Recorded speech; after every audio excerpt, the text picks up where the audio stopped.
Yemek adasına ve mutfağıma hoş geldiniz. Bugünkü tarifim Diyarbakır mutfağından etli, ekşili, sumaklı dolmanın yapımını göreceğiz. Öncelikle içini de göstermek istedim. Tane tane bol etli, çok nefis, ekşili dolmayı nasıl yapmışım? Dilerseniz hep beraber buyurun yapımını görelim.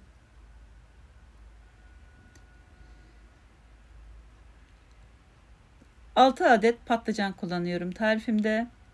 Uzun olanları ortadan 3'e bölüyorum. Diğerlerini ortadan 2'ye bölerek hepsini eşit boyda yapmaya çalışıyorum. Tarifimde 6-7 tane de dolmalık biber kullanacağım.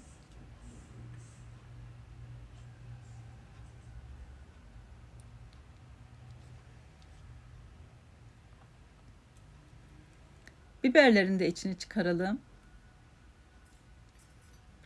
Biberlerin de hepsinin boylarının eşit olmasına özen gösterelim. Hepsi aynı büyüklükte olmalı. Biri büyük, biri küçük olmasın. Bu şekilde hepsinin çekirdeklerini çıkaralım. Daha öncesinde yıkamıştım zaten. 1 çay fincanı tane sumak, 1 çay kaşığı tuz ve 1 su bardağı su ile şimdi kaynatmaya bıraktım. Ocağa bıraktım. Kaynıyor sumak. 1-2 taşım kaynaması yeterli. 1,5 litre suyun içine 1 tatlı kaşığı tuz ekledim. Tuzlu su hazırladım. Oymuş olduğum patlıcanları bu tuzlu suyun içinde bekleteceğim. Acısını bırakması için. Patlıcanları pratik bir şekilde bir kaşık yardımıyla oyabiliriz. Ne çok kalın olmalı ne de çok ince olmalı. Böyle gösterdiğim şekilde olmalı.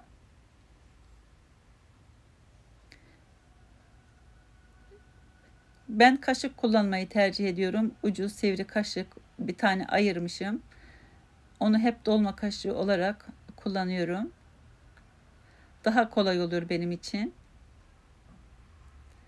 Gördüğünüz gibi pratik bir şekilde hepsini dakikalar içinde oydum. Hiçbiri de yırtılmadan görüyorsunuz.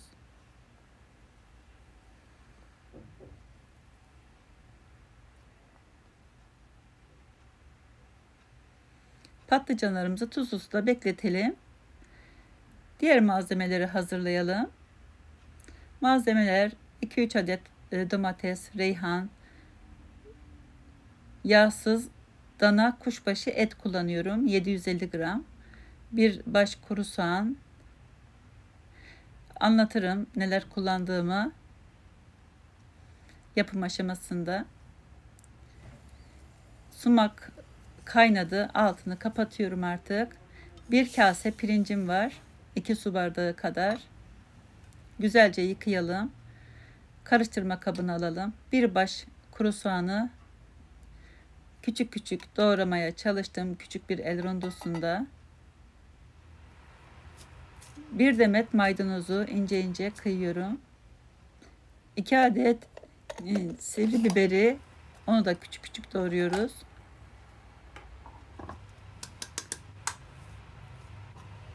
Hepsini bir araya getirelim.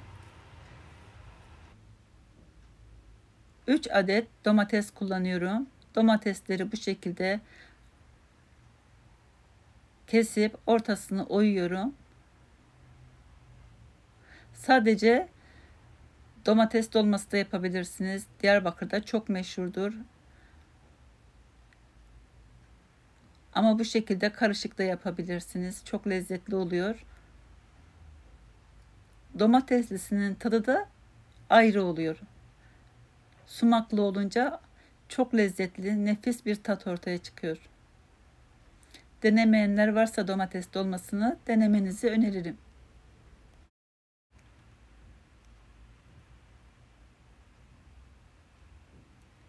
Evet, kaşıkla bu şekilde domatesi parçalamadan çıkaralım. Çekirdeklerini de çıkaralım. İçinden çıkarmış olduğumuz domatesin içlerini gösterdiğim şekilde küçük küçük doğrayabilirsiniz. Artık içine domates doğramıyorum. İçini doğradığım için.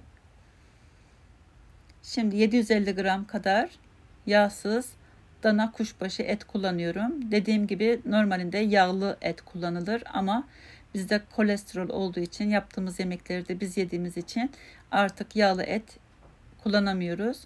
2 avuç kuru reyhanı bu şekilde elimle ufalayarak ekliyorum. Hazır aldığım için çöpleriyle kurutmuşlar.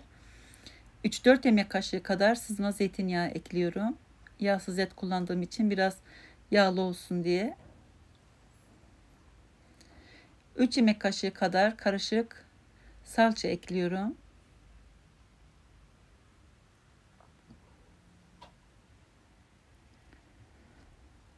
Acı pul biber ekliyorum. İstediğiniz kadar kullanabilirsiniz.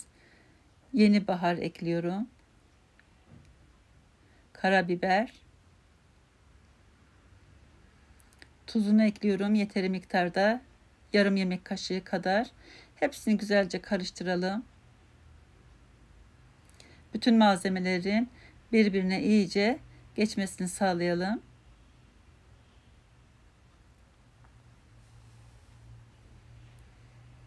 Kaplar geldi. Şimdi geniş bir kaba alıyorum.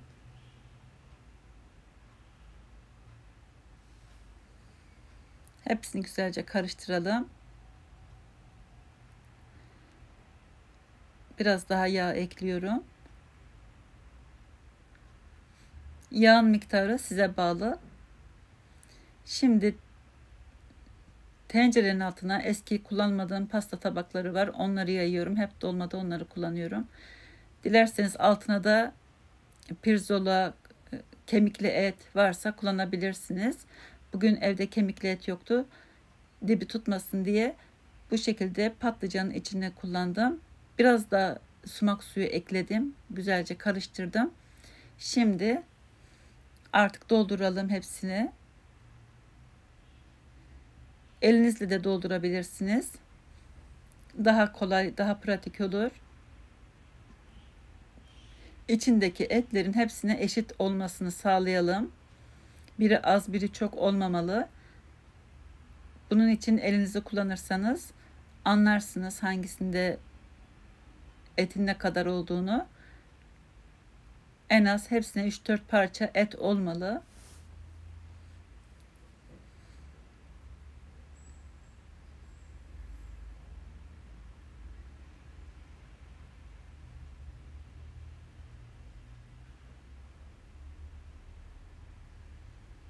Güzelce yerleştirelim hepsini. Birbirinin içine geçirerek yapıyorum ben. Evet, elimizde dediğim gibi kontrol edelim.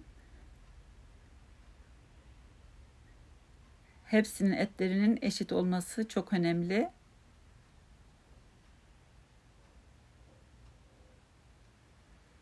Ama dediğim gibi yağlı et kullanırsanız biraz kuyruk yağı, özellikle yağlı et değil de kuyruk yağı da kullanırsanız şöyle küçük bir kase kadar çok daha lezzeti kat kat artar. Çünkü gerçeği de o şekilde yapılır. Dediğim gibi bizde kolesterol olduğu için artık yağlı etler yemiyoruz.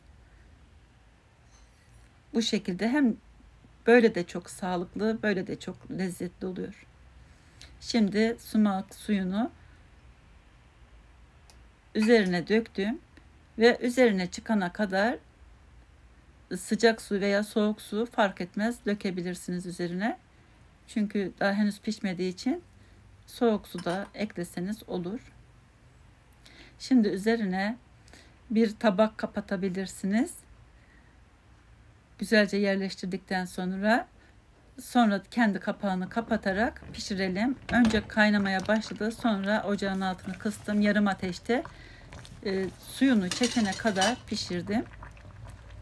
Pişti. Mis gibi de kokular yayılmaya başladı. Yaklaşık 1 saate yakın bir sürede kısık ateşte pişirdim. Evet, görüyorsunuz, görüntüde muhteşem oldu. Karanlık olduğu için, akşam yemeği olduğu için görüntüyü belki güzel göremiyor olabilirsiniz, fakat renklerde, kokusu da muhteşem. Yapıp deneyecek olanlara kolay gelsin, afiyet olsun. Beğendiyseniz beğen tuşuna basıp abone olursanız mutlu olurum. Başka videolarda görüşmek üzere. Hoşça kalın. Afiyet olsun.